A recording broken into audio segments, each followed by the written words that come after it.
भगवती सूत्र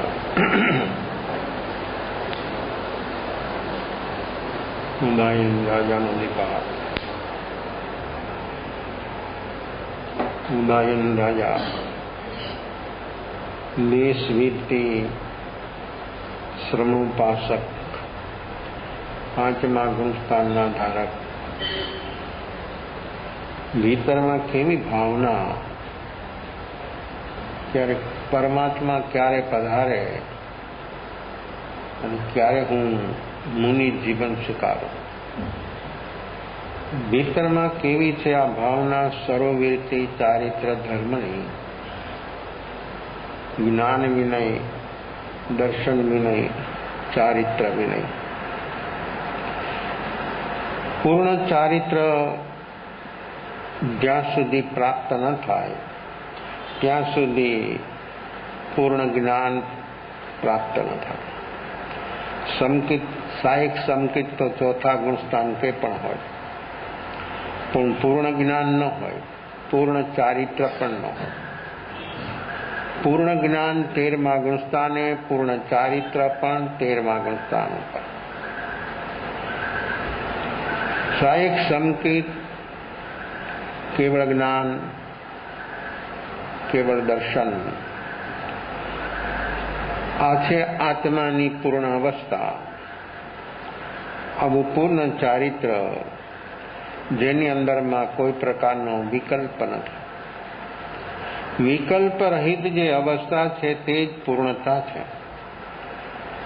વિકલ્પ જ્યાં સુધી હોય ત્યાં સુધી સમજવું કે ભીતરમાં રાગ દ્વેષ સક્રિય છે. રાગ દ્વેષનું સક્રિયપણું એ બતાવે છે એનું પરિણામ કે સામે વિચારોની ક્યુ, સતત વિચાર. આ વિચારોની હારમાર, એની શૃંખલા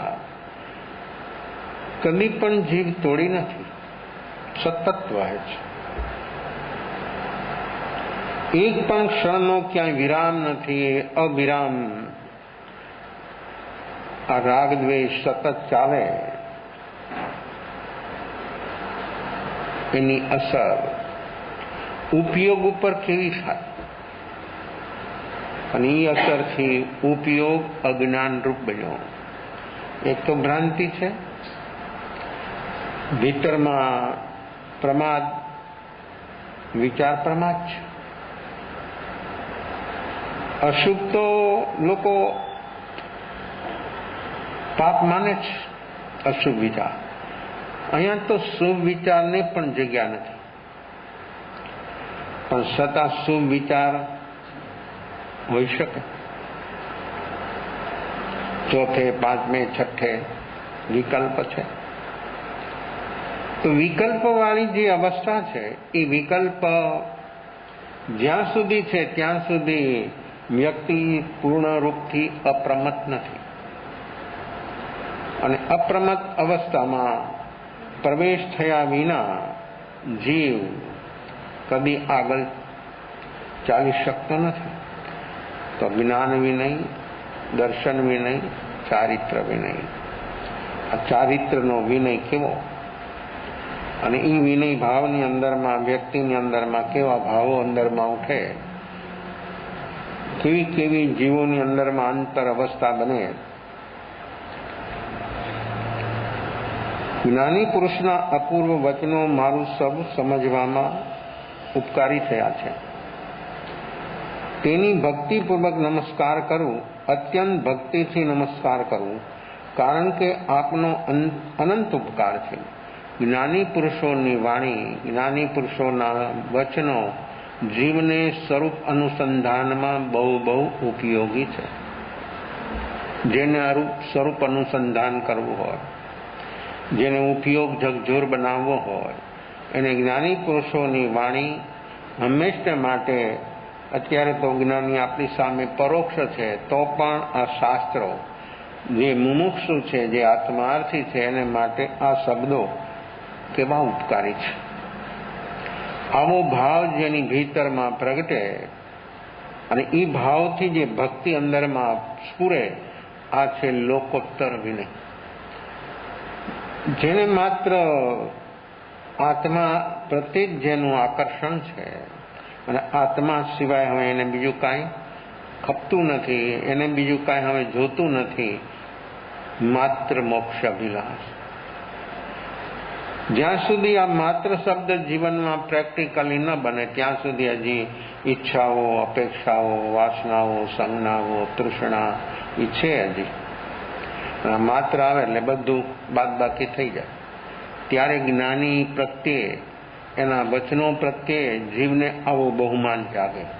જ્યાં સુધી જીવમાં આ નેગેટિવ તત્વો રહેલા છે ત્યાં સુધી જ્ઞાની પુરુષો પ્રત્યે, વિતરાગ પ્રત્યે એને કદી આવું બહુમાન જાગે નહીં. અને આવું બહુમાન ન જાગે ત્યાં સુધી આવી ભક્તિ, આવો વિનય એના અંદરમાં કદી પ્રગટે નહીં. આ લોકોત્તર વિનય પ્રગટે તો એનો ઈગો, જેના અંદરમાં આવો વિનય પ્રગટે એનું કેટલો લાભ થયો, કેવો લાભ થયો. ઈગો અંદરમાંથી નાબૂદ થઈ જાય. પોતાના પ્રયત્નથી તો વધવાનો જ છે. પોતે જે કાંઈ પ્રયત્ન કરે છે એ ઈગાથી ઉપર ઉઠવાના, કારણ કે એમાં કર્તાપણાનો ભાવ હોય છે. બેહોશીના સદભાવમાં હંમેશને માટે જીવને કર્તાપણાનો ભાવ હોય છે. પ્રવૃત્તિ ગમે તે હોય, એની ખુદની દિનચર્યા હોય ને તોય કર્તાપણાનો ભાવ હોય. નહીં માનજો કે બહારનું કરે, ઘરનું કરે, ખુદની દિનચર્યામાં પણ વ્યક્તિને કર્તાપણાનો ભાવ ઘૂંટાય.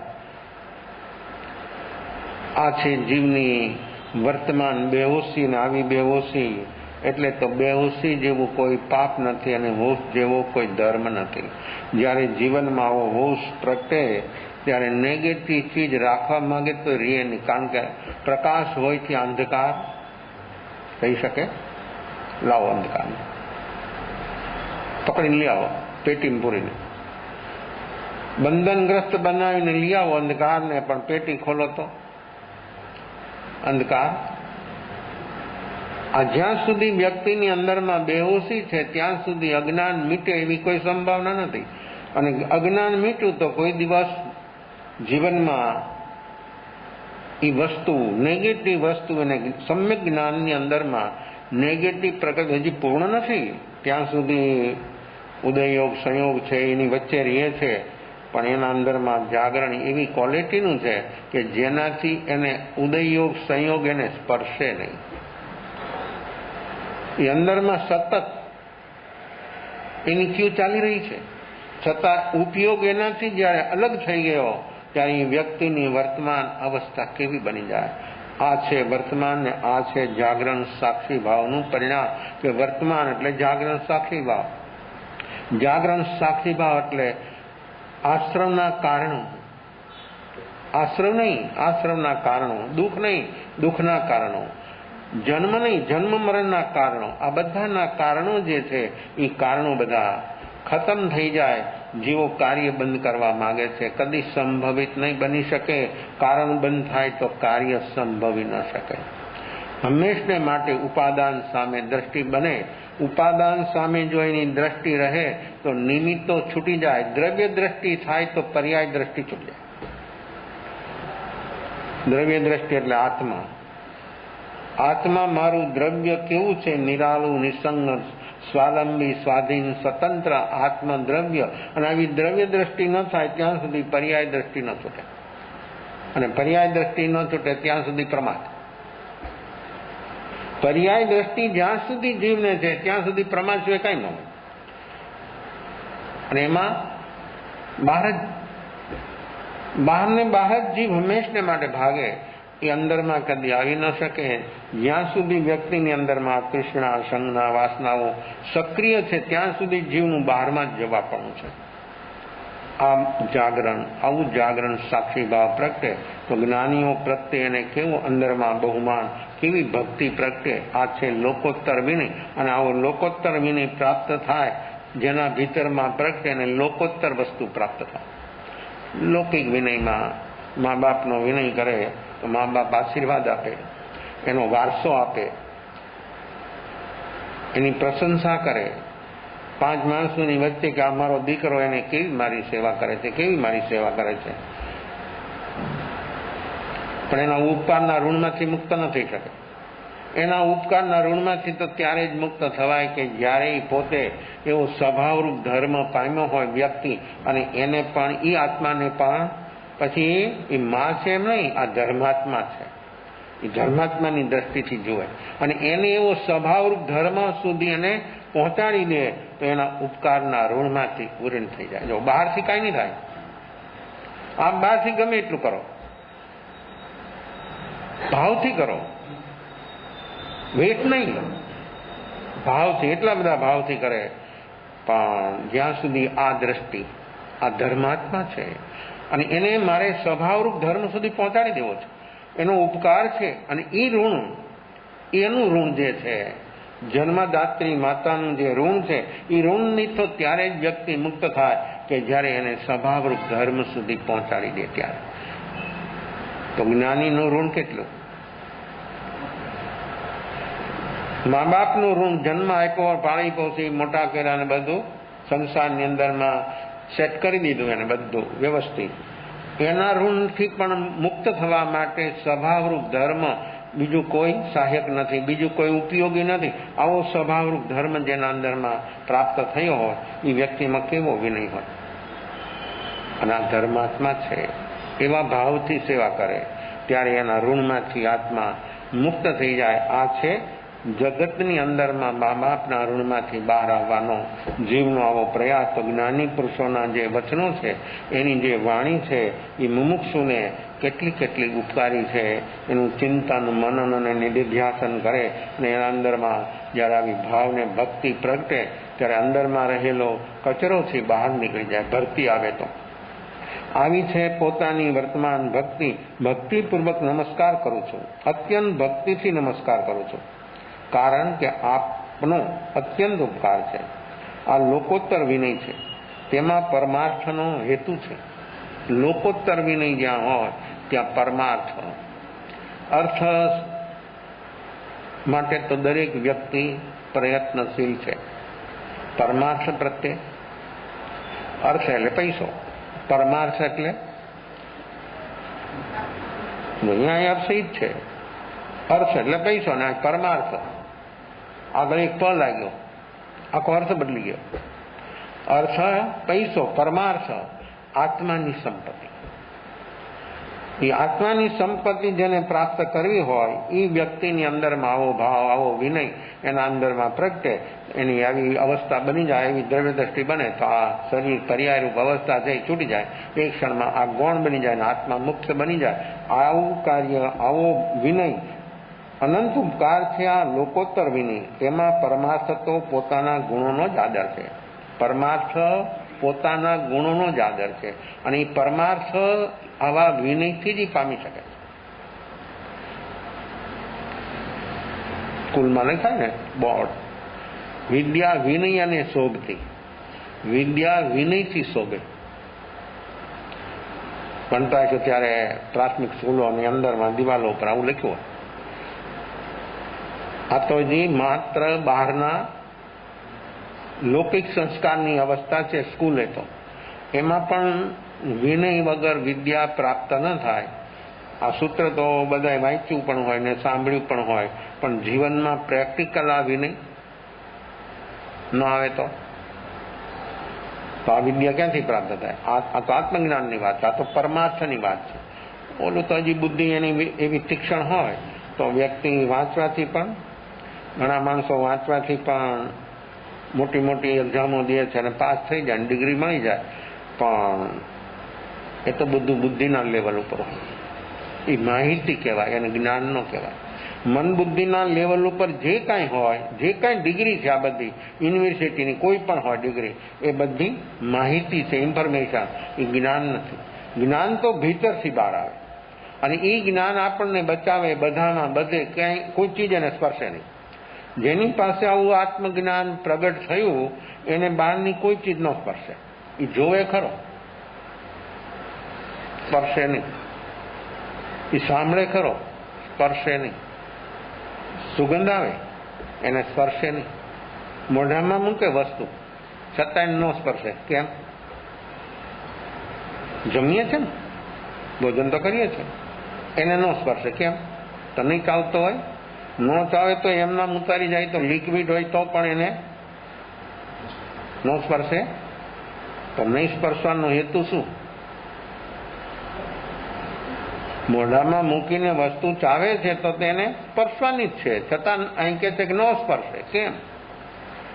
એના અંદરમાં રાગ દ્વેષ નો થયા, રાગ દ્વેષ નો થયા તો ન સ્પર્શી. અને આપણે ગમે એવું ચાવીએ ને, આમ પાણી કરી નાખીએ ને ખોરાકને, તો પણ એવા અનેક રજકણો અંદર રહી જાય કે આપણી દાંત વચ્ચેનો આવ્યા હોય. અનેક રજકણો આપણા દાંત નીચે આવ્યા જ ન હોય, ચવાના જ ન હોય.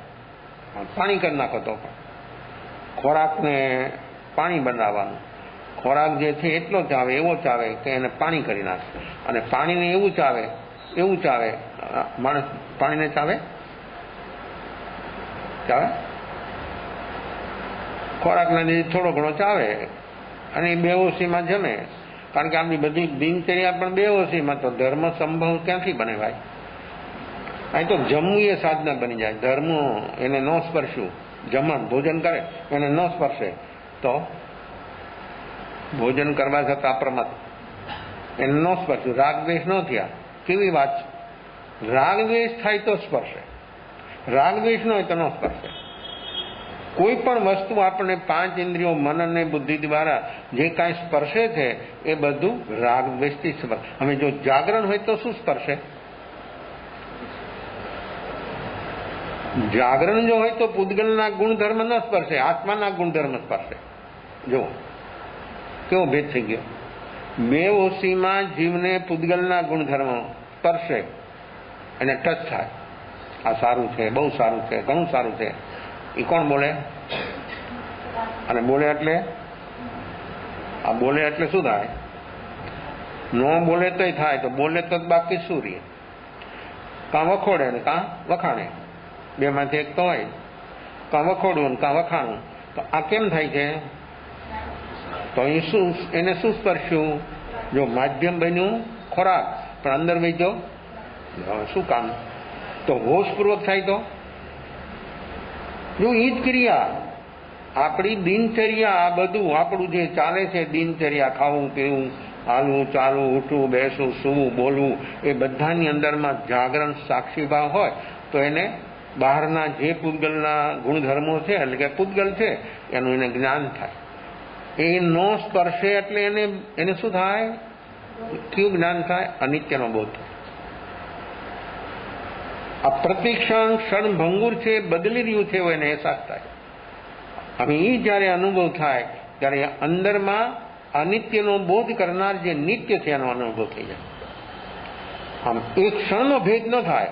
આપણા મનમાં તો સેકન્ડો ને મિનિટો જાય તો આપણને ખબર નથી થતી. ત્યારે જ્યારે વ્યક્તિ વર્તમાનમાં આવું જાગરણ સાક્ષી ભાવપૂર્વક વ્યક્તિ પ્રવૃત્તિમાં હોય ત્યારે બહારની કોઈ ચીજ એને ન સ્પર્શે એટલે એને રાગ દ્વેષ ન થાય. રાગ દ્વેષ ન થાય તો નવું કર્મ ન થયું, નવું કર્મ ન થયું તો પુરાણું જો. તો આપણી સમગ્ર દિનચર્યા જાગરણ સાક્ષીભાવ હોય તો સાધના બની જાય. દિનચર્યા સાધના બને, પણ જો જાગરણ સાક્ષીભાવ હોય તો, અને એ ન હોય તો આપણે અનુષ્ઠાન લઈને બેઠા ને તો પણ આપણા અંદરમાં વિચાર ટ્રાફિક બંધ ન થાય.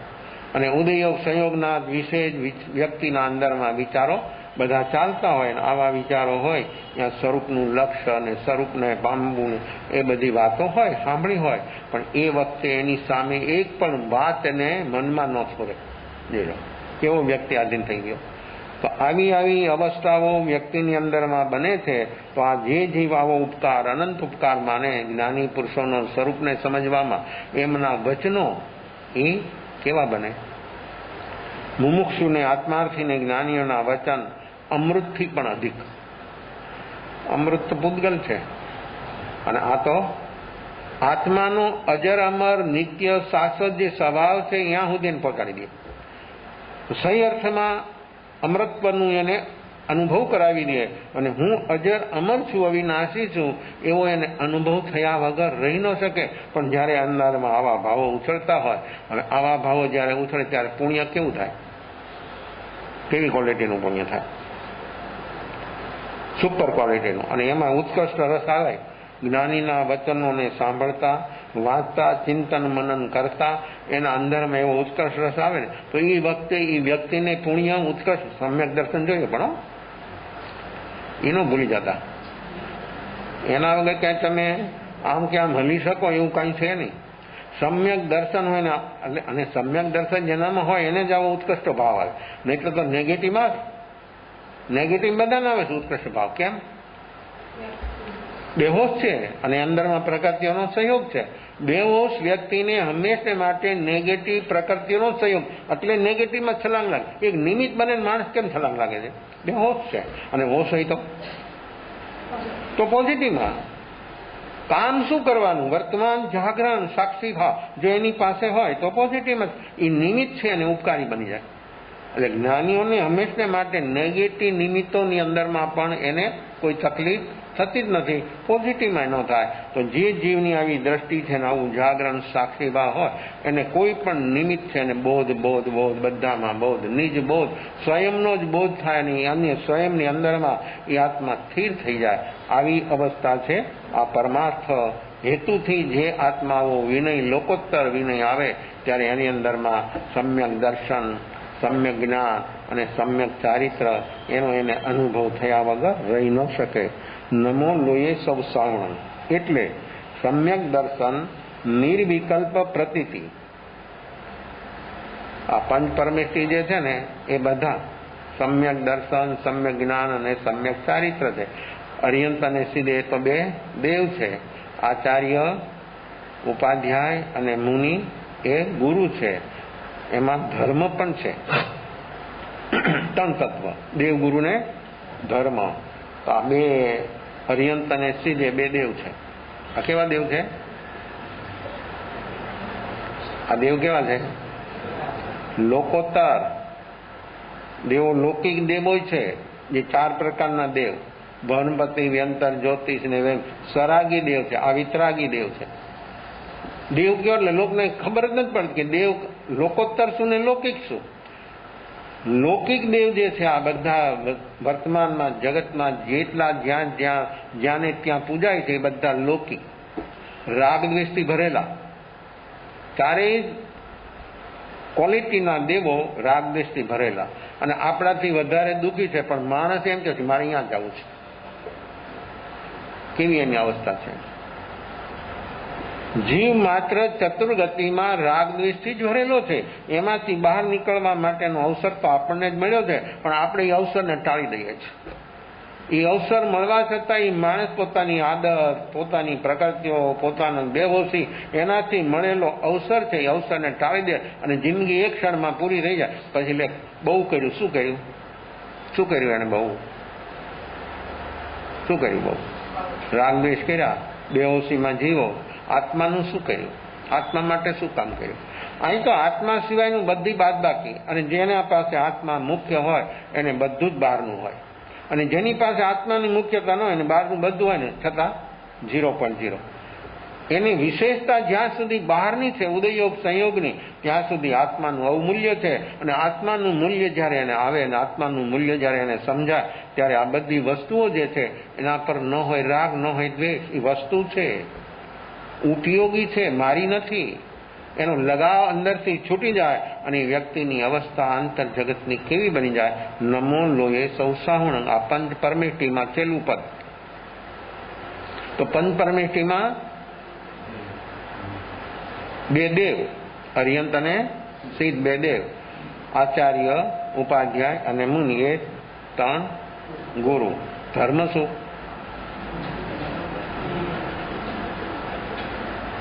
આમાં છે ત્રણ તત્વ, દેવ, ગુરુ ને ધર્મ આપણે બોલીએ છીએ. અને જેની આપણી વાત ચાલે ને એ ચીજ છે. આમાં આપણી જેની વાત ચાલી રહી છે એની આમાં અંદરમાં સમાવેશ થયો છે.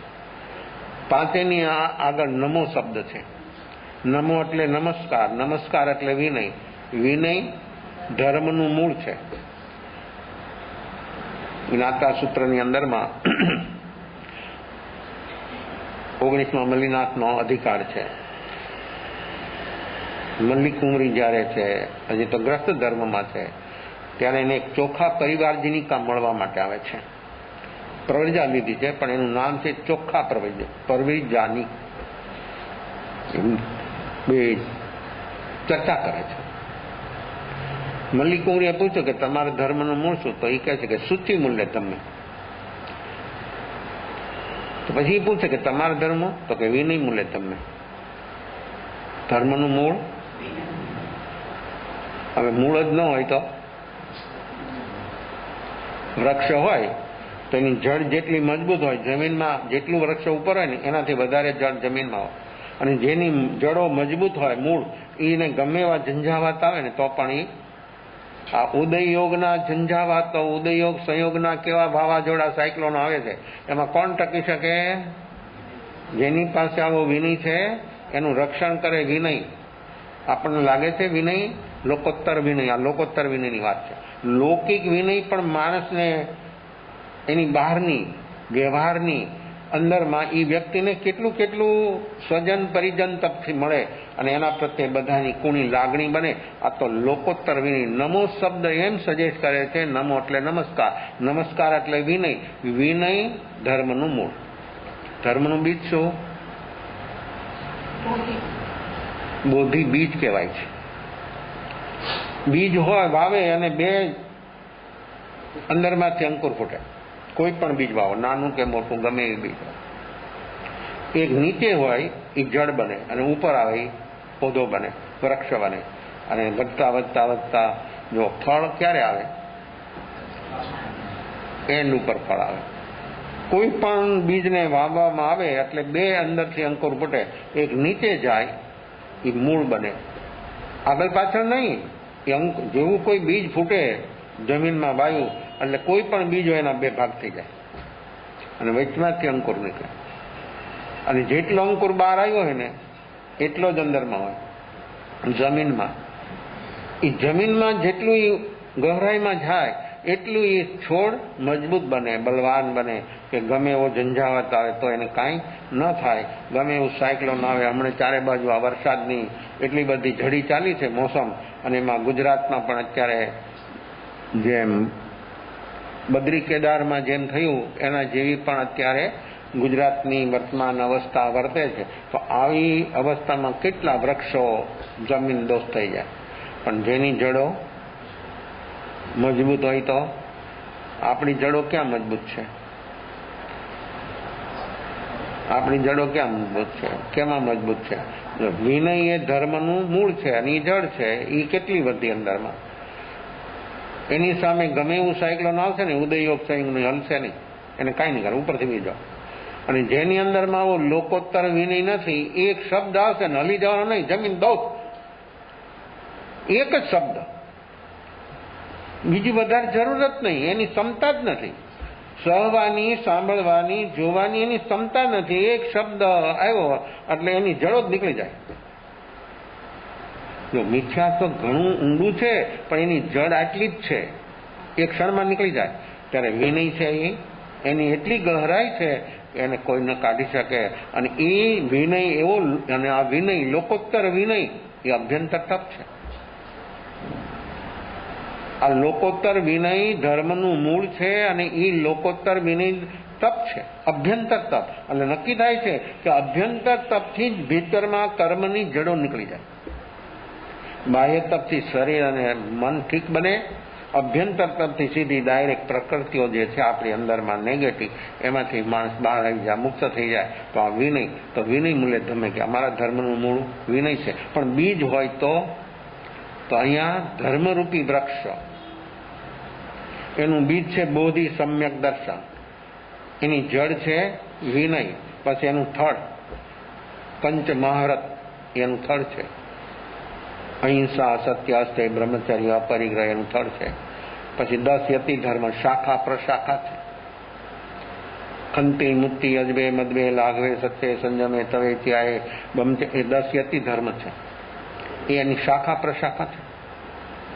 કેવી ચીજો છે આ ધર્મરૂપી વૃક્ષ? આપણે આપણી અંદરમાં આ બીજ વાવવું છે. બુદ્ધિ બીજ ક્યાં વવાય? બહારના ખેતરમાં કે આ ભૂમિમાં? આ જીવન એક ખેતર છે, આપણું જીવન વર્તમાની ખેતર છે, એમાં બોધિ બીજ વાવે. આ જમીનમાં તો બીજા બીજ વવાય અને એનાથી તો ફસલ થાય, એ શરીરને ઉપયોગી થાય, અને બોધિ બીજ વાવે ભીતરમાં, તો આ ખેતર જીવનરૂપી ખેતર, એને આપણે બોધિ બીજ વાવવા જેવું બનાવ્યું. બીજ ક્યાં વવાય? બીજ ક્યાં વવાય? બધામાં અંદરમાં બધું નેગેટિવ ભર્યું છે, બધું આવવાનું છે, આવવાનું. એ ન નીકળે ત્યાં સુધી આ કઈ પતે એમ નથી, આ કઈ મફતમાં મળે એમ જ નથી. જે ભૂમિ કેટલી ખેડાણ કર્યું હોય, બહારનું એક બીજ વાવવું છે તો પણ એ ભૂમિને કેવી ખેડવી પડે, કેવી સરળ બનાવવી પડે, કેવી સાફ બનાવવી પડે.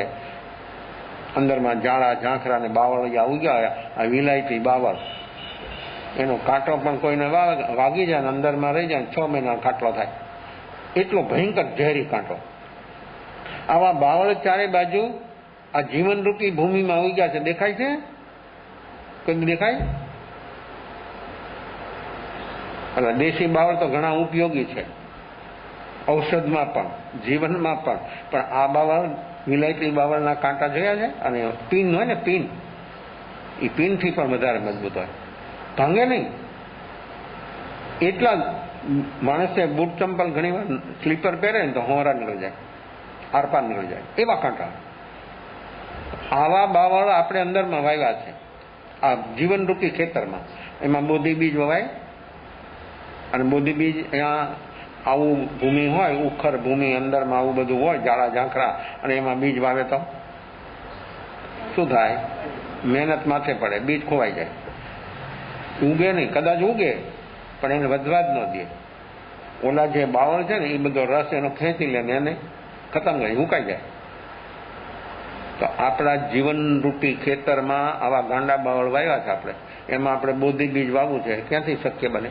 શું છે ગાંડા બાવળ?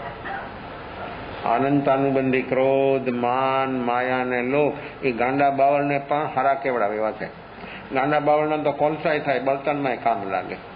આ ક્રોધ બીજાને જલાવવાનું કામ કરે, પોતે જલે ને બીજાને જલાવવાનું કામ કરે. આ ક્રોધ અનંતાનુબંધીના કષાયો ગાંડા બાવળને પણ એક બાજુ સાઈડમાં રાખી દે. એવા અનંત કાળથી લઈને ફરે આ વિનય આવે, આ વિનય આવે, આ લોકોત્તર વિનય. અને આવો લોકોત્તર વિનય વ્યક્તિમાં ન પ્રગટે ત્યાં સુધી એની મુક્તિ થાય. તો નમો એટલે નમસ્કાર, નમસ્કાર એટલે વિનય, વિનય એ ધર્મનું મૂળ છે. તો આ પંચ પરમેષ્ટિની અંદરમાં દેવ, ગુરુ ને ધર્મ, આ 3 તત્વ સમાય છે. પંચ પરમેષ્ટિ જે છે એના ગુણ કેટલા? આ નવકાર મંત્ર આપણે રોજ જે બોલીએ છીએ એની કેટલી વિશેષતાઓ છે, એની કેટલી વિશાળતા છે. અને આ મંત્ર કેવો છે? બિન સાંપ્રદાયિક મંત્ર છે. નમસ્કાર મંત્ર બિન સાંપ્રદાયિક મંત્ર છે. દરેક સંપ્રદાયમાં મંત્ર હોય જ, પણ આ મંત્ર જે છે એ તો બિન સાંપ્રદાયિક છે. નમો અર્યંતાણ, એમાં નમો ઋષભદેવાય નો લખ્યું, નમો મહાવીરાય નો લખ્યું. નમો તો 24 કેટલી થઈ ગઈ? તો એકેનું નામ નહીં. કેમ? આ બિન સાંપ્રદાયિક મંત્ર છે. સમજજો, સમજવાની કોશિશ કરજો. ઘણા મંત્રો છે પણ એ બધા મંત્રોમાં સાંપ્રદાયિક માન્યતા આવે છે. એમાં મેઇન સંપ્રદાયના સ્થાપક હોય એનું નામ હોય, ત્યારે આમાં કોઈનું નામ જ નહીં. એટલે જૈન દર્શન નામ પૂજતું નથી, ગુણ પૂજે છે. ગુણા પૂજે સ્થાનં ગુણીસુ નચ લિંગમ નચ વયમ. એની વય, એની ઉંમર નહીં, એનો વેશ નહીં, એની યુનિફોર્મ નહીં, એના અંદરમાં રહેલા ગુણો છે એ ગુણો પૂજાય. જેની અંદરમાં આવો વિનય લોકોત્તર પ્રગટે અને અંદરમાંથી ઈગો જાય તો સમ્યક દર્શન. તો આ ઉખર ભૂમિમાં કોઈ દી આ સમ્યક, આ બોધિ બીજ ન હોય. આ જીવનરૂપી ખેતની અંદરમાં આવા બાવળ ઉગ્યા છે. એ અનંતાનુબંધીના કષાયો જ્યાં સુધી દૂર ન થાય ત્યાં સુધી બોધિ સમ્યક દર્શન કદી ન સંભવે ભાઈ. અને એ ન આવે ત્યાં સુધી મુક્તિના માર્ગ ઉપર આપણું કદમ કોઈ દી ઉઠે નહીં. ને મુક્તિના માર્ગ પર પહેલું જ સોપાન સમ્યક દર્શન. આવું સમ્યક દર્શન જે જીવે પામે, જરૂર એની યાત્રા આગળ ચાલે અને વ્યક્તિ આગળ. તો નમો અર્યંતાણ, અર્યંત પરમાત્માના 12 ગુણ, બહારથી પણ છે ને ભીતરથી પણ છે. બહારથી અષ્ટ પ્રત્યાર્ય, અશોક વૃક્ષ, ચામર, છત્ર એ પણ છે. ત્યારે ભીતરથી જ્યારે ઘાતિક કર્મ ક્ષય થાય, અર્યંત કોણ બની શકે? ઘાતિક કર્મ ક્ષય થાય ત્યારે એ અર્યંત બને. પછી સામાન્ય મુનિ હોય ને, જો ભગવાન મહાવીરના 14,000 સંતો, એમાંથી 700 મુનિઓને ભગવાનની હાજરીમાં કેવળ જ્ઞાન થયું અને 9 ગણધરો ભગવાનની હાજરીમાં નિર્વાણ થઈ ગયો. ભગવાનના શિષ્ય, મહાવીરના શિષ્ય 11 ગણધર, 9નો ભગવાન મહાવીરની હાજરીમાં નિર્વાણ થઈ ગયો. ઇન્દ્રભૂતિ અને સુધર્મા 2 હતા. તો એમને 1400 મુનિઓમાંથી 700 મુનિઓને કેવળ જ્ઞાન થયું ભગવાનની હાજરીમાં. તો એ હકીકતમાં કહેવાય કેવળ જ્ઞાન, કેવળ દર્શની, પણ સામાન્ય મુનિ અર્યંત જ કહેવાય. પણ એનામાં ભેદ શું આવે, ફેર શું આવે? અર્યંતની અંદરમાં જે બહારના વિશેષતાઓ છે એવી સામાન્ય મુનિ જે હોય ને કેવળ જ્ઞાન થાય તો એના અંદરમાં કેવળ જ્ઞાન, કેવળ દર્શન બે સરખું, એમાં કોઈ ભેદ નહીં. અંશ માત્ર પોઈન્ટ જેટલો ભેદ નહીં, પણ 34 અતિશય, 35 પ્રકારની સત્યવચન વાણી, 1000 અષ્ટ ઉત્તમ લક્ષણ, સમોસરની રચના, 64 ઇન્દ્રો, એ બધું સામાન્ય કેવળીને ન હોય. મુનિ હોય, કેવળ જ્ઞાન થઈ જાય તો કહેવાય એને અર્યંત. પણ અર્યંત એટલે તીર્થની સ્થાપના કરે એટલે તીર્થંકર, એને અર્યંત કહેવાય. તો અર્યંતની જે બહારના પુણ્યનો, કારણ કે આ તો જબરજસ્ત પુણ્ય છે. કેવું પુણ્ય છે? સુપર. તીર્થંકર નામ કર્મનું પુણ્ય જે છે સુપર, સર્વોત્કૃષ્ટ પુણ્ય. એના જેવું પુણ્ય બીજું એ કંઈ હોઈ ન શકે. આવા પુણ્યનો જેને ઉદય વર્તે એટલે આખા 3 લોકના જીવો એ વંદનિક અને પૂજનિક બની જાય. તો જે આત્મા ઘાતિક કર્મ ક્ષય થાય ત્યારે તે આત્મા કેવળ જ્ઞાન, કેવળ દર્શન પામી જાય તો એ મુનિ છે અને મુનિમાંથી એ કેવળ જ્ઞાની થઈ ગયા. તો એ અર્યંત પરમાત્મા અને કેવળીમાં આટલો ફેર હોય બહારથી, પણ હકીકતમાં જ્ઞાનમાં આત્માના ગુણોમાં કાંઈ ફેર ન હોય. તો આ અર્યંતના 12 ગુણ દ્રવ્યને ભાવથી, સિદ્ધના 8 ગુણ ભાવથી 8 કર્મ ક્ષય થાય એટલે 8 ગુણ પ્રગટે. હવે જો ગુણોમાં એમ લાગે કે બધાથી ઓછા છે, બીજાનો ફિગર જોજો તમે, બધાથી થોડા ગુણો અર્યંતના સિદ્ધના દેખાય, 8 જ. ત્યારે આચાર્ય 3જા નંબરમાં 36, કેટલા બધા વધી ગયા, છતાં એનાથી નીચા. કારણ કે એમના બહારમાં જે આચાર્ય છે એ ચતુર્વિધ સંઘને સંભાળે છે, એમની જબરજસ્ત જવાબદારીઓ છે. કેવળ જ્ઞાન થાય પછી શાસનને ન ચલાવે, પછી એના નીચે 2nd નંબર હોય ને એ બધું સંભાળે. જેમ ભગવાન મહાવીર કેવળ જ્ઞાન, કેવળ દર્શન થઈ ગયું, પછી જે પછીના નંબર 2nd એટલે કે ગણધરો, એ બધું સંભાળે. સંઘનું જે હોય બધું, ચતુર્વિધ સંઘના સારણા વારણા બધું જે કરે એ બધું 2nd નંબર. અર્યંત નો કરે. બધું જે કરવાનું હોય એ બધું 2nd નંબર એટલે ગણધરો. તો ગણધરો આચાર્ય, ઉપાધ્યાય અને મુનિ. તો અહીંયા મુનિ હોય, આચાર્ય હોય અને ઉપાધ્યાય પણ હોય. તો આ ગુણોની અંદરમાં બહારના ગુણો, 5 મહાવ્રત, 5 સમિતિ, 3 ગુપ્તિ, કરવું કરાવવું ને અનુમોદવું, એનાથી 36 ગુણો આચાર્યના, ઉપાધ્યાય 25 ગુણો. આત્મ જ્ઞાનની રુચિ અને આત્મજ્ઞાન જેના અંદરમાં પ્રગટ્યું છે અને એ જ્ઞાન દરેક જીવો જગતના કેમ પામે, એ જ્ઞાનને હંમેશા માટેનો વિસ્તાર કેમ બને અને ભવ્ય જીવો આ સમ્યક જ્ઞાન પામી અને મુક્તિના અધિકારી કેમ બને, એવું હંમેશા માટે એમનું લક્ષ્ય હોય છે.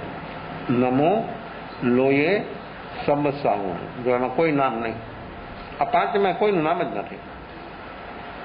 આવ્યું નામ કોઈનું? નમો અર્યંતાણંગ, નમો સિદ્ધાણંગ, નમો આયર્યાણંગ. કે આચાર્યનું નામ આવ્યું? આચાર્ય તો કેટલા થઈ ગયા? ભગવાન મહાવીરની પરંપરા, પાઠની પરંપરા ચાલે એની અંદરમાં તો કેટલા આચાર્યો થઈ ગયા, પણ આમાં કોઈનું આચાર્યનું નામ નહીં. નમો આયર્યાણંગ કેટલા થઈ ગયા, જબરજસ્ત ધુરંધર આચાર્યો, છતાં આમાં કોઈનો આમાં સમાવેશ થઈ જાય. આ ગુણના જે ધારક હોય એમાં એનો બધાનો સમાવેશ થઈ જાય, પણ નામ ના આવે. આજે નામ માટે માણસ બધું કરવા તૈયાર છે. નામને પ્રચાર પ્રસારણ માટે તો માણસ સર્વસ્વ બધું લગાવી દેવા તૈયાર છે, ત્યારે આમાં કોઈ નામ જ નહીં, અને છતાં અમર. આ નવકાર મંત્ર શાશ્વત. કેમ કેમ શાશ્વત? ભૂતકાળમાં હતો, વર્તમાન છે ને ભાવિમાં રહેશે. આમાં કોઈનું નામ નથી. નામ શાશ્વત ન રહે ભાઈ. આમાં કોઈનું નામ જ નથી. નામ કોઈનું શાશ્વત ન રહે. નામ રૂપ જે છે એ બધું ક્ષણભંગુર છે અને ખતમ થઈ જાય, ત્યારે આમાં કોઈનું નામ નથી. એટલે નવકાર મંત્ર શાશ્વત છે અને બધા જૈનોને માન્ય છે. કોઈ પણ જૈનોના સંપ્રદાય હોય તો નવકારમાં બહુ કોઈને ટસર નથી થતી. બીજામાં ઘણી થાય છે, પણ આમાં કારણ કે કોઈનું નામ જ નથી, બિન સાંપ્રદાયિક મંત્ર છે. તો આ બિન સાંપ્રદાયિક મંત્ર આવો અદભુત અને અપૂર્વ જે આપણને મળ્યો છે, એમાં આપણું પણ એક સ્થાન આવી જાય. આપણે પણ એમાં આપણો નંબર લાગે. ક્યારે લાગે? આ પંચ પરમેષ્ઠીમાં એકમાં આપણું નામ આવી જવું જોઈએ. તો મનુષ્ય જન્મ જે આપણને મળ્યો છે એ શું થાય? સાર્થક બની જાય. તો નમો ઉજ્જાયાણ ઉપાધ્યાયના 25 ગુણ. જ્ઞાન જે જિજ્ઞાસુ છે એને જ્ઞાન ભણે છે, પોતે એને ભણાવે. નમો લોયે સવસાન. લોકની અંદરમાં રહેલા જે મુનિઓ છે, જે 6ઠા 7મા ગુણસ્થાનની અંદરમાં જે વિચરે છે, એવા મુનિઓ નમો લોયે સવસાણ. આમાં કોઈનું નામ નહીં. લોકની અંદરમાં આ કેટલા ગુણો મુનિઓના? મુનિના કેટલા ગુણ? 27 ગુણ. આ 108 છે ને ટોટલ. તો 108 કેમ છે? આ પંચ પરમેષ્ઠીના 108 ગુણ છે. એટલે માળાના મણિયા 108. આપણે માળા કરીએ છીએ, હાથમાં ફેરવે છે, પણ માણસને ખબર નથી કે આ 108 મણિયા શા માટે? પંચ પરમેષ્ઠીના 108 ગુણ છે અને એના ગુણનું આપણે સ્મરણ કરીએ છીએ. નામ સ્મરણ, ગુણ સ્મરણ અને અજપા જપ. આપણે એકેય જગ્યાએ બેસવાનું જ નહીં. જે અવલંબન મળ્યું, જે સાધન મળ્યું એનો પૂરો ઉપયોગ કરીને બીજું, પછી ત્રીજું, અને જ્યાં સુધી સાધનને આધીન છે ત્યાં સુધી સાધ્ય પૂર્ણ નહીં થાય. સાધ્ય સુધી જેને પહોંચવું હોય ને સાધનનો ઉપયોગ કરીને આગળ ચાલવું જોઈએ, અને આગળ ચાલી શકે તો જ સાધ્ય સુધી પહોંચી શકે. તો આ બધા સાધનો છે.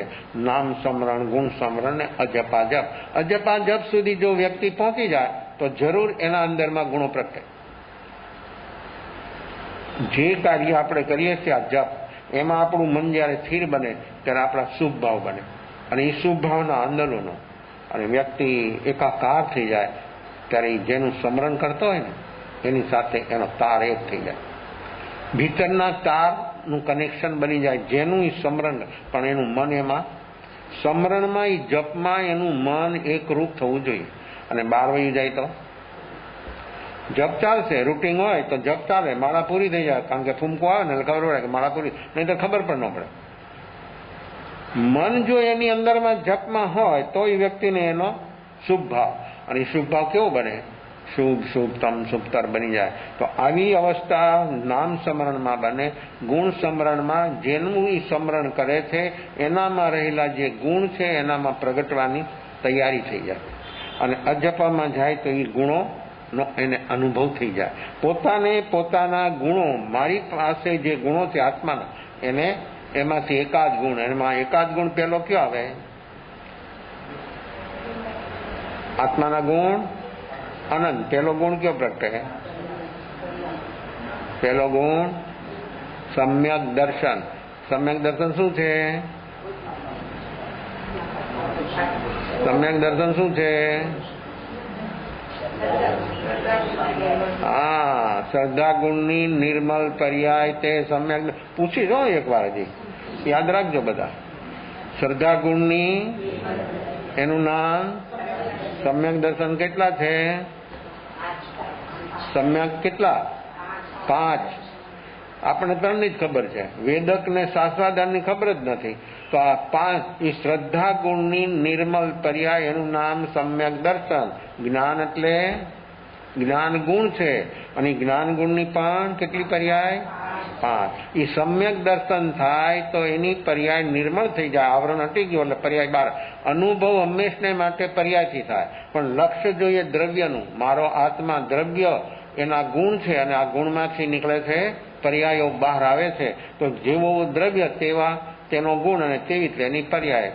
ગુણ શુદ્ધ, દ્રવ્ય શુદ્ધ, ગુણ શુદ્ધ, પર્યાય શુદ્ધ. દ્રવ્ય મલિન, જો અત્યારે મલિન છે તો આ મનુષ્ય પર્યાય, દેવ પર્યાય, બધી વિભાવ પર્યાય કહેવાય. અનુભવ પર્યાયથી જ થાય અને પર્યાય પ્રતિક્ષણ બદલે. આ શરીર પ્રતિક્ષણ મરે છે, પ્રતિક્ષણ આ શરીર મરી રહ્યું છે, આપણે નથી ખ્યાલ આવતો.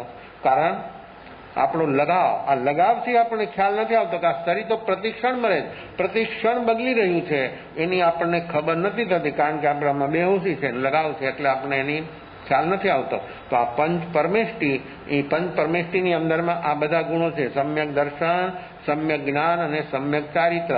અર્યંત અને સિદ્ધમાં પૂર્ણ છે.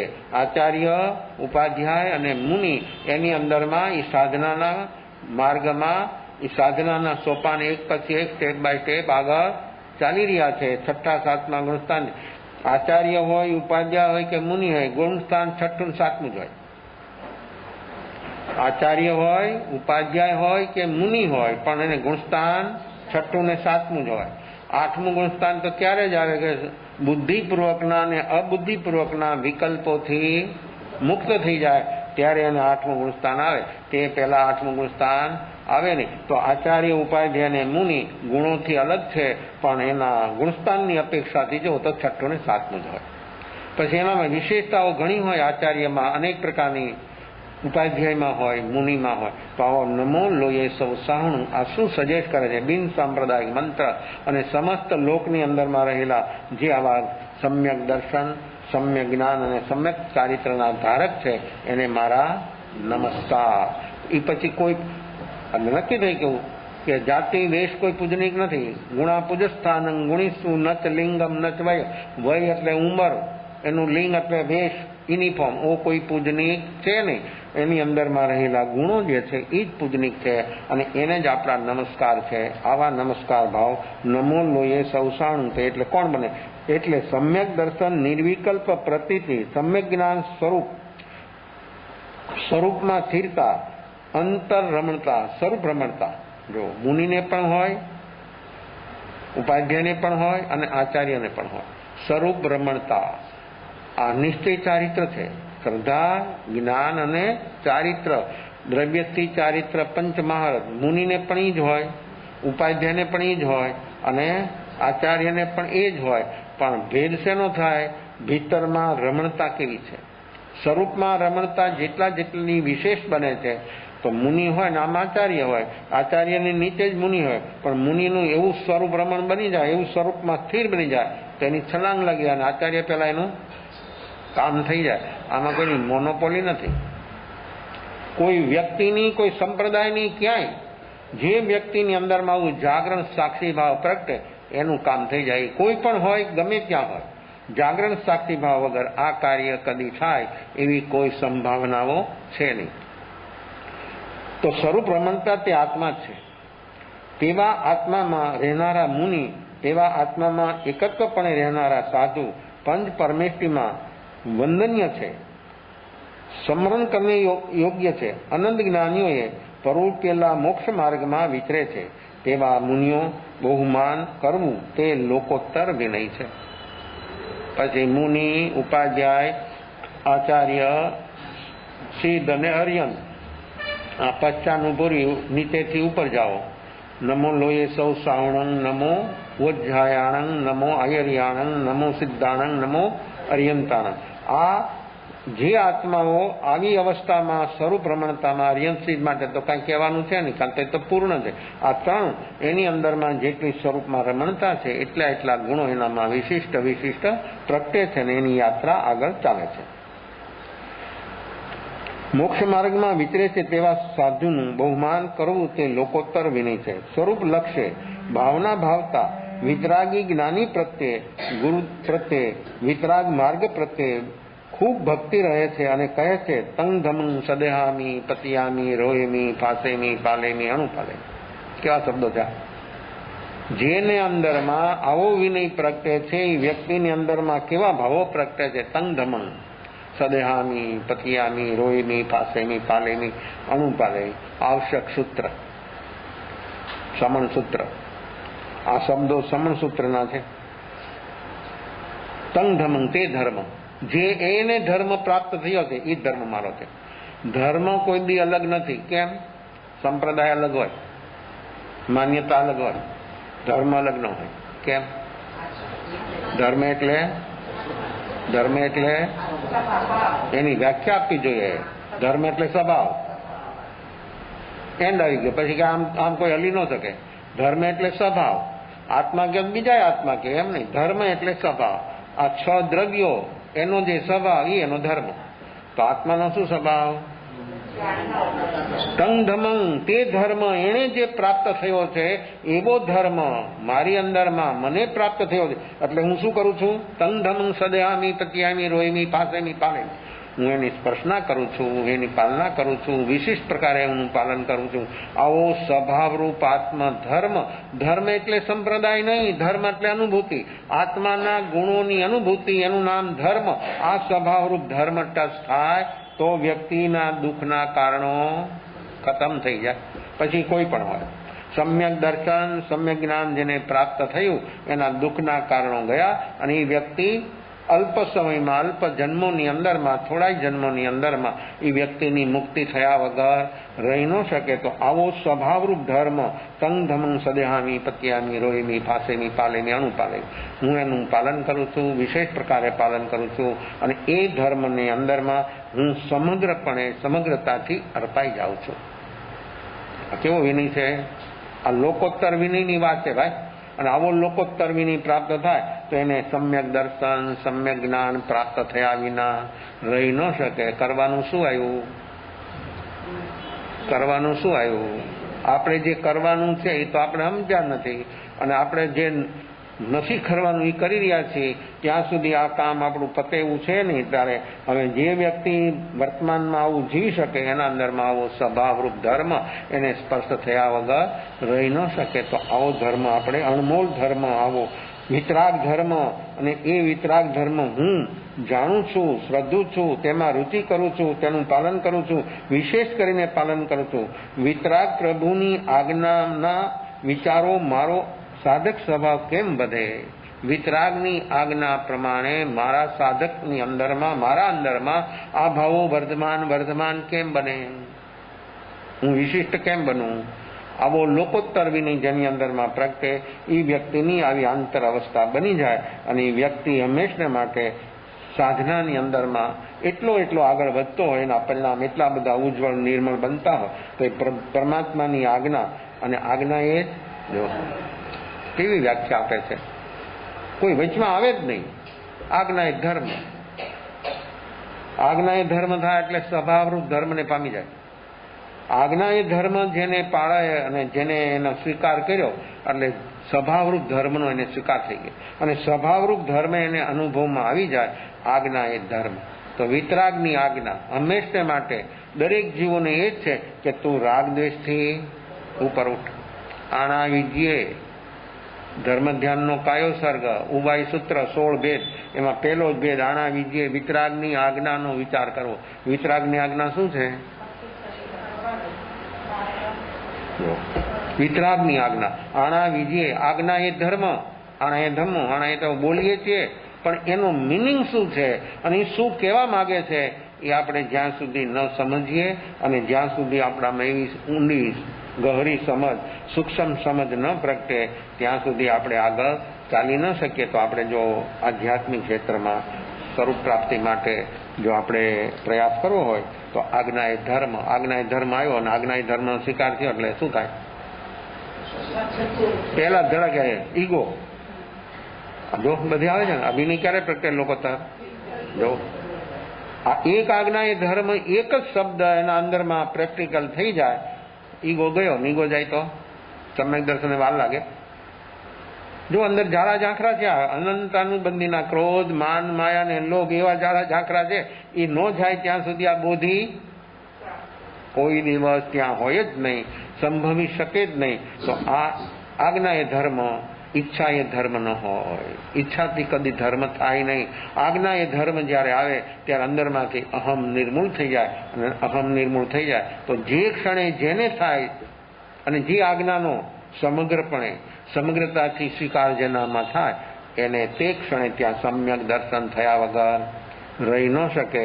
આ ઈગાની ચટાણ તૂટી જાય આજ્ઞાથી. પોતાના પ્રયાસથી, પોતાની શક્તિથી, પોતાની પાસે શારીરિક માનસિક ગમે તેવી શક્તિ હોય તો પણ અહમ નહીં તૂટે, ઇનકેસ વધશે, પણ આજ્ઞામાં અર્પાઈ જાય સમગ્રપણે, સમગ્રતાથી. ત્યાં સુધી આ ઈગાથી માણસ ઉપર ઉઠી શકે અને આ બોધિ થાય એવી કોઈ સંભાવના, આ ઈગો સમર્પણ ભાવની અંદરમાં આવી જાય તો જરૂર એનો ઈગો ઝૂકી જાય, અને ઈગો ઝૂકી જાય તો જરૂર એને આવો બોધિ લાભ થયા વગર રહી ન શકે. તો આ લોકોત્તર વિનય કેટલી પહોંચ છે એની, અને કેટલી એની ગહરાઈ છે. તો આવી અવસ્થા સુધી પહોંચવા માટે જ્ઞાની પુરુષોની વાણી આપણને કેટલી ઉપકારી હોય છે. અને એ તો જ્યારે જીવને રુચિ જાગે સ્વરૂપની ત્યારે એના એક એક શબ્દોની એની વિશેષતા સમજાય. એનું ચિંતન મનન નિધિધ્યાસન કરે, શબ્દ અર્થ અને ભાવાર્થ એ સમજે, અને પછી જ્યારે પરમાર્થ એને પ્રાપ્ત થાય ત્યારે તે પુસ્તક મસ્તક ઉપર લઈ નાચવા મળે. હર્મન જેકોબી જર્મનીમાં ડોક્ટર, કોઈ પુસ્તક એને લાઇબ્રેરીમાંથી મળ્યું જર્મનમાં, એને વાંચ્યું, 1, 2, 3 વાર વાંચ્યું. એને એમ થયું કે આ નાનું પુસ્તક છે, આમાં એટલી ચીજ છે, તો આની તો ઘણી વિશેષતાઓ છે, તો આ તો કેટલું મોટું છે. એટલે ઇન્ડિયા આવે છે. ઇન્ડિયામાં આવીને દરેક સંપ્રદાયના, જૈનના દરેક સંપ્રદાયના સાધુને નહીં, આચાર્ય, ધુરંધર આચાર્ય એ બધાને મળે છે. અને મળવા માટે નહીં, એની પાસે જાણવા માટે 5 દી 15 દી મહિનો રોકાય. ગમે એવી પ્રતિકૂળતા હોય ને તો જો પ્રાપ્ત કરવું છે ને તો પ્રતિકૂળતા પહેલી સહવી જોઈએ. આ બહારની પ્રતિકૂળતા પણ આપણને સહન નથી થતી તો પ્રકૃતિની પ્રતિકૂળતાથી ઉપર ક્યાં દે ઉઠે. અને આ બધી પ્રતિકૂળતા જે આપણને સ્પર્શે છે, છૂએ છે, એ પ્રકૃતિથી જ થાય છે. પ્રકૃતિથી વ્યક્તિ ઉપર ઉઠી જાય એટલે બધું જ બરાબર, કોઈ તકલીફ જ નહીં. તકલીફ ત્યારે જ લાગે કે માણસને એ જયારે છૂએ, એને દંશે, ત્યારે એને તકલીફ લાગે. એને સ્પર્શે જ નહીં તો એને શું તકલીફ લાગે? બરાબર જ છે. તો આ પ્રકૃતિની અવસ્થાઓ તો એ આવ્યા અહીંયા અને બધા જૈન મુનિઓને, સંપ્રદાયના આચાર્યોને મળે છે. એને એમ થયું કે હજી મને સંતોષ નથી થતો, આનું મારે ગ્રામર ભણવું જોઈએ, આ સંસ્કૃત ને પ્રાકૃત ગ્રામર ભણવું જોઈએ. જોઈ લો આ લગન, આ રુચિ કેવું કામ કરે છે. જાય છે બનારસ જાય છે ને સંસ્કૃત ને પ્રાકૃત પંડિતોની પાસે ભણે છે.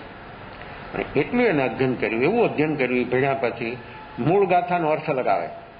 આ શાસ્ત્ર જે છે આપણા એ બધા પ્રાકૃતમાં છે, એની ટીકાઓ છે સંસ્કૃતમાં છે. હવે બધું ટ્રાન્સલેશન થયું હિન્દી, ગુજરાતી, ઇંગ્લિશ. એને જ્યારે પોતે ગ્રામર શીખ્યા અને પછી જ્યારે એને અર્થ લગાવ્યો ત્યારે એને એમ થયું કે આહા, આ જૈન દર્શન તો મહાસાગર છે. હું તો અત્યાર સુધી કુવાનો ડેટકો હતો, મને એટલું જ દેખાતું હતું, પણ આ તો મહાસાગર છે. આનું તો મારી જિંદગી નહીં, જન્મ જાય તો હું આનું પાર ન પાડું. જ્યારે એને 10મી કાલિકને આચાર્યનું અધ્યયન કર્યું ત્યારે પુસ્તક માથે લઈને નાખે છે કે હું ડોક્ટર, એ ડોક્ટરનો ભાવ યોગ્ય, આ ડોક્ટરની ડિગ્રી તો મારા માટે બેકાર છે, કે મને અત્યાર સુધી ભટકાવી દીધો. એને પછી 10મી કાલિક, આચાર્ય, પછી ઉત્તરાધ્યયન સૂત્ર એને ઇંગ્લિશમાં ટ્રાન્સલેશન કર્યા. અને એનું અહીંયા કોઈ એવું ટીકાઓ લખે કે કાંઈ લખે ને તો એને મોકલે પરત જોવા માટે, અને એ જોઈને આપે એટલે નક્કી થાય કે પ્રોપર, આમાં ભૂલ નથી કાંઈ. કેમ થયું? આ કેવી રુચિ, કેવી લગન એની શીખવાની, ભણવાની રુચિ. કે આટલી ઉંમરે માણસો કે ને પાકા ઘડે કાંઠા, આપણા સૂત્રો એવા છે માણસને મૂઢ બનાવી દે, માણસને મૂર્છિત બનાવી દે, કે માણસ કે પાકા ઘડે કાંઠા ન ચડે. એટલે મોટી ઉંમર થાય એટલે હકીકતમાં તો એને જાણવું જ નથી, એને પોતાના આત્માનું કાંઈ, એના માટેનો સૂત્ર છે કે હવે મને કાંઈ ન આવડે. અમારા ગુરુદેવ આચાર્ય પુરુષોત્તમજી મહારાજ 75 વર્ષની ઉંમરે સિદ્ધાંત કૌમોદી, જે ભેજાનું દહીં કરવું પડે, એમાં કોઈ વિષય જ ન આવે, કોઈ વાર્તા નહીં, લેવા નહીં દેવા, કોઈ એ 700 સૂત્રો 75 વર્ષની ઉંમરે એને કંઠસ્થ કર્યા સાધનિકા સાથે. ક્યારે થાય? ઉંમર કેટલી? 75 વર્ષની ઉંમર. અને એ સાધનિકા સાથે 700 સૂત્ર કંઠસ્થ કર્યા. અને એવા ભણાવ્યા સાધ્વીને 4 કલાક સુધી બેસે એક આસને. એમાં જો ભણવા વાળો ક્યાંક પણ ભૂલચૂક કરી ખલાસ. એ ભણાવતા હોય, કોઈ પણ દર્શન કરવા આવે અને સામું જોયું, પાછળ જોયું, ખલાસ. અહીંયા પછી નહીં, એ સાધ્વીને જ કહે. બીજા કોઈ આવે પોતે પણ ન બોલે, ઈશારાથી ક્યાંક બેસ જાઓ. અને જોવે તો પોતે પુસ્તક એટલું મૂકી દે કે હું તમારી સામે 4, 5 કલાક બેસું છું, એની તમને કોઈ કિંમત છે? તમને કિંમત તો આગંતુક માણસની છે. તમે કોને જોવો છો? અને જોવાનું પ્રયોજન શું તમારું? તમારામાં વિહવળતા ક્યાંથી આવ્યા? ભણતા તમને ક્યાંથી યાદ રહેવાનું?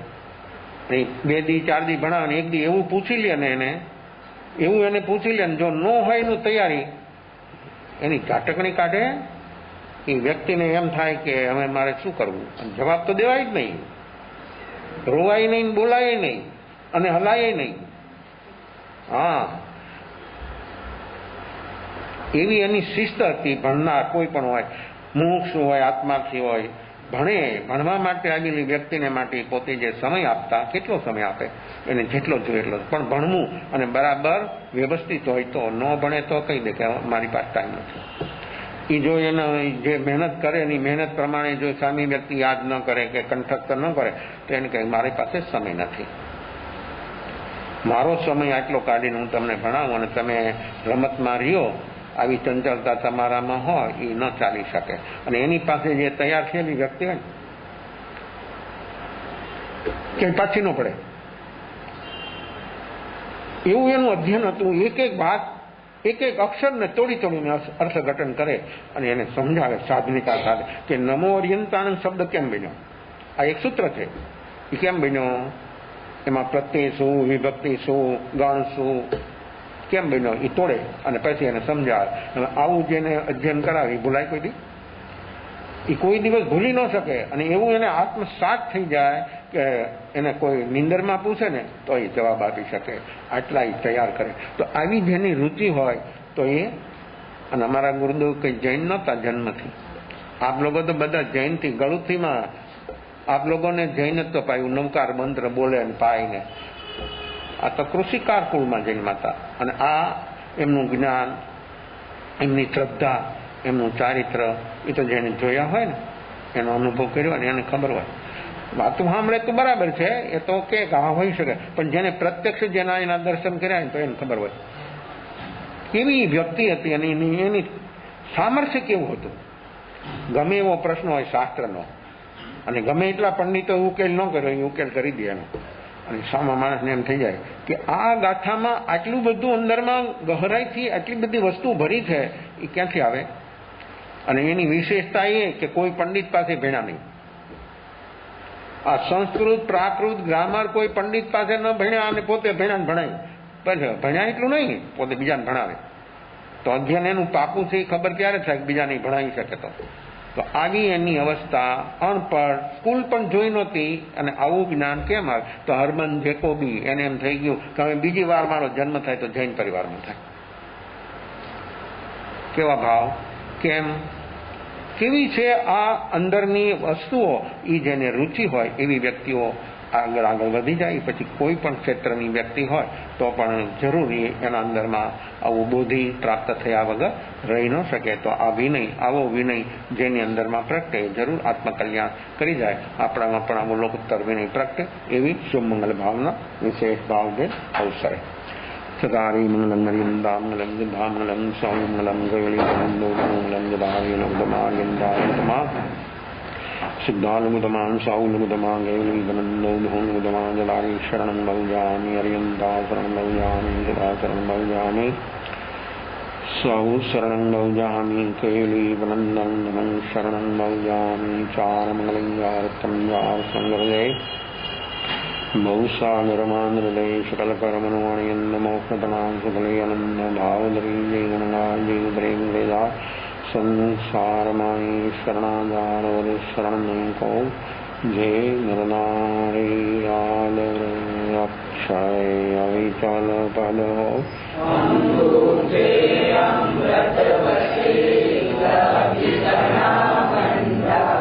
श्री गुरु गौतम समरिये वंचित परदाता भावे भावन भाविये भावे दीजे दान भावे धर्म राजिये भावे केवल ज्ञान भावे पद निर्वाण त्रिभुतो आया हीनं काया हीनं करेमि वन्दामि नमस्कामि सत्कारेमि सम्मानेमि कल्याणं मङ्गलं देयं चेयं पदास्वन्मते त्रिभुतो आया हीनं काया हीनं करेमि वन्दामि नमस्कामि सत्कारेमि सम्मानेमि